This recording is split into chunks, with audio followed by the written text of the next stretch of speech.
William Arnold Stanley was born on September 14, 1884, in Berryville, Carroll County, Arkansas. He was the son of Arnold H. Stanley and California Carnes. His mother would pass away while he was very young. It is unknown if she died when he was born or sometime after.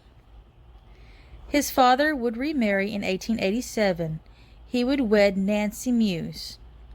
She would pass away sometime before 1900. William and his father would be living in Texas in the 1900 census. Also living in the household were William's half-sisters Alice, Effie, Dora, and Nellie. William's full sister was Olie Josephine.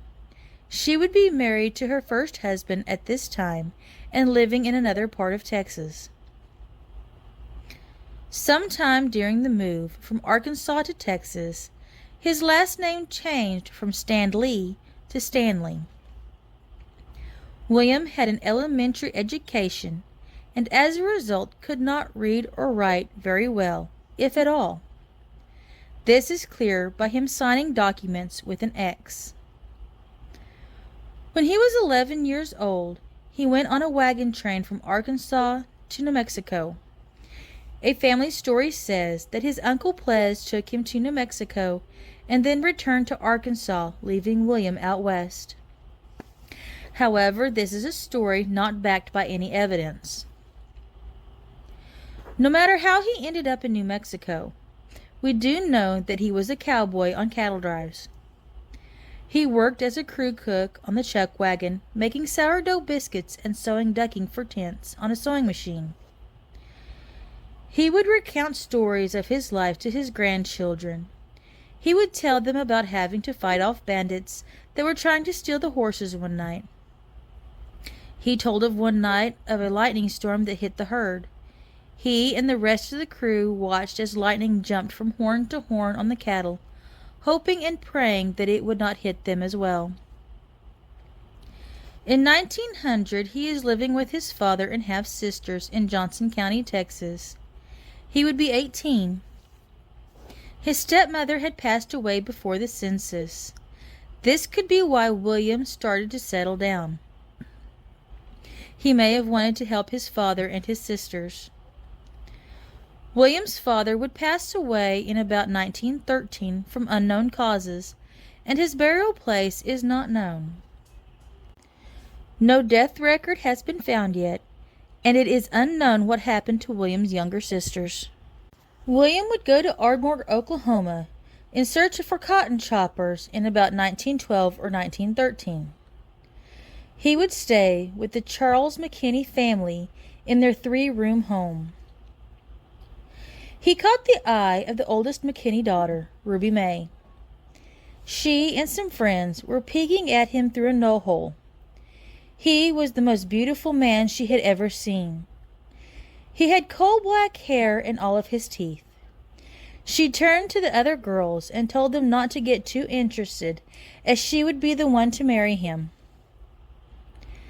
He must have had the same feeling about her, as they were married in Dallas, Texas on January 19, 1913. They would make their home in Texas for about 3 years before moving to southeastern Oklahoma. In the 1920 census, they are living in Pittsburgh County, Oklahoma. This small community is roughly 10 miles southwest of Hartshorn. He was renting the farm that they were living on, and his listed occupation was farming. At this time, it was still just him and Ruby. On March 8, 1920, William's sister Olie would pass away in Red Oak, Ellis County, Texas, from tuberculosis.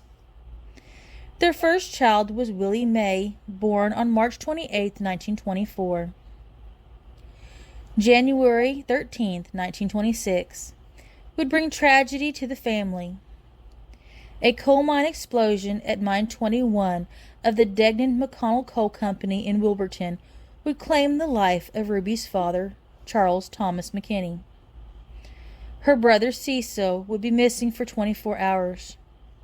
Rescue crews would find him alive near an air vent. He was one of the 10 miners that came out alive. 94 men died in the explosion. On March 8, 1928, Ruby gave birth to their first son, Richard Thomas. Just over a year later, on May 28, 1929, Charles Frank was born. These are the only children that William and Ruby would have. The family would live on the same farm through the 30s and early into the 40s. By 1942, they are living 1 mile west of Haleyville. In 1930, he is listed as a cowboy working on a ranch. In fact, he was the foreman for the Will Craig Ranch until it went broke. In 1945, their son Richard would enlist in the Army in December. He would be discharged in 1947. In January of 1946, William was hired by the city of Hartshorn to sweep the streets. Later, in 1949, he would also be hired to pick up trash for the city, while Ruby took in other people's laundry at their home. William would also till the ground for gardens for those that had gardens at their homes. He would do his work both for the city and individuals with a team of horses. He had his team trained to walk to the end of the street, turn, then come up the opposite side, while he walked along behind. The team was also trained to only relieve themselves in a specific corner of the yard.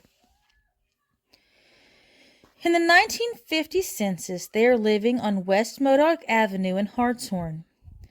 Living with them was Richard, who worked in the coal mine. Frank and his young wife also lived in the household. Willie Mae was married and living with her husband. 1950 would see the first of 5 grandchildren.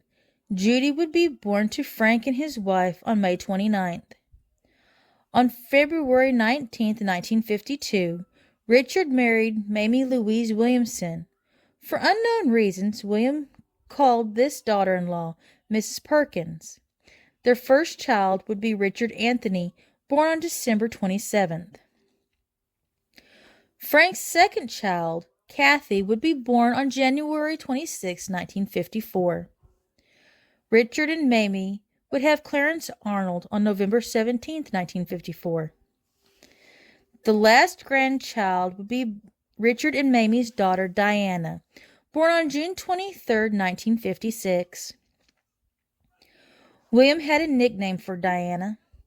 He called her Blondie, because as a girl her hair was so blonde it was white. When Diana's daughter came along, he called her Little Blondie, even though her hair was brown. William loved children and animals. While living in town, he had his horses trained to use the bathroom in one corner of the chain-link fenced yard. While visiting Richard and his family out west, he had their pet duck attacking Mamie's tomato plants. In May 1953, at the age of 68, he took the oath of office again to be Hartshorn's street sweeper. In 1978, he and Ruby were interviewed by the Hartshorn Sun. It was a story about him turning 100 years old. In the 19-teens, the Berryville courthouse had a fire, and much of his father's papers were destroyed. So the family wasn't sure what year he was born. Even though the year is a little bit off, he still lived to be over 100. By 1978, their daughter is living in Twin Cities Nursing Home in Hartshorn. William and Ruby would later live there too. Even though she was very young, William's great-granddaughter can remember going to see him there. Mostly she can remember the juicy fruit chewing gum he kept in his shirt pocket and the faint smell of pipe smoke and Old Spice aftershave. Willie Mae would pass away on July 5, 1983. Ruby would pass away on February 11, 1985. William would pass the following year on January 14, 1986. He was remembered as being a sweet and gentle man and one of the last old-time cowboys. McAllister News Capital and Democrat, McAllister, Oklahoma, January 16, 1986. William Arnold Stanley, 109, of Hartshorn, died Tuesday at Twin Cities Nursing Home. Funeral services will be Friday at 3 p.m. at Mills Funeral Chapel, Hartshorn, with Darrell Pierce officiating. Burial will be at Elmwood Cemetery under the direction of Mills Funeral Home, Hartshorn. Serving as pallbearers will be Jim Leonard, Bob Grimes, Luke Thornton, Mark Eichert, Bo Miller, and Garnet Honsaker. Honorary pallbearers: Leon Holloway, Bob Trueblood, Sonny Delpaz, John Barry, and Frank Duggar. Stanley, a farmer, was born September 14, 1876, at Berryville, Arkansas. He had been a resident of Oklahoma since 1907. His wife, the former Ruby Mae McKinney, preceded him in death on February 11, 1985. They had made their home in Hartshorn and Blanco areas. Survivors include 2 sons, Richard Stanley of Haleyville, Frank Stanley of Hartshorn, 5 grandchildren, Judy Busby of Elk City, Kathy Vickers, and Diana Delpaz, both of Hartshorn, Clarence R. Stanley and Richard Anthony Stanley, both of Haleyville, 10 great-grandchildren and 2 great-great-grandchildren.